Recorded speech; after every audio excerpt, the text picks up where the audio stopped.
এমন কোনোদিনও হয়নি যে আমার জন্য কারো স্পেশাল দিনটা নষ্ট হয়ে গেছে বা কোনো কাস্টমারের মন খারাপ হয়ে গেছে, কিন্তু সেদিন একমাত্র বৃষ্টির জন্য এই কেকটার পুরো লুকটাই খারাপ হয়ে গেছিলো। আর পার্সোনালি আমার মনটা খুব খারাপ হয়ে গেছিলো। তো সেদিন এই ট্রেন্ডিং ক্যালেন্ডার থিমের কেকটার অর্ডার ছিল, আর একটা বোন তার প্রিয় মানুষের জন্য অর্ডার করেছিল। আর যেই প্রিয় মানুষের জন্য অর্ডার করেছিল সে আমাদের পাড়ারই একটা ভাই আর আমার ফ্রেন্ডের ভাই হবে।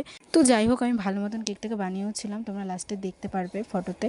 আর এটা যেহেতু একটা ক্যালেন্ডার থিমের কেক, তার জন্য তো রোজ তো লাগবেই কেকটাতে। তার জন্য আমি একটা ভাইকে দিয়ে শিলিগুড়ি থেকে রোজ আনিয়েছি, আমাদের এখানে যেহেতু রোজ পাওয়া যায় না তার জন্য। আর আমি পার্মানেন্ট সেট করে দিইনি রোজটাকে, আমি ভেবেছিলাম ওরা পরে সেট করে নেবে, কিন্তু সেটাই আমার ভুল হয়েছে। আমি যদি পার্মানেন্ট করে দিতাম তাহলে এটা হতো না। আর কেকটা যখন নিতে এসেছিলো আমার ফ্রেন্ড, তখন প্রচুর পরিমাণে বৃষ্টি হচ্ছিল, আর সেই টাইমে এই ঘটনাটা ঘটে গেল। আমি বক্সের উপরে ফুলগুলোকে দিয়েছিলাম, কিন্তু ওরা হাত ফসকে ব্যাগটা একটু হালকা কাত হয়ে গেছিলো, তখনই ফুলগুলো মাটিতে পড়ে যায়। কিন্তু তার পরের দিন আমি আবার ফুলগুলোকে পাঠিয়েছিলাম। তো তোমাদের কেমন লাগলো জানিও। টাটা।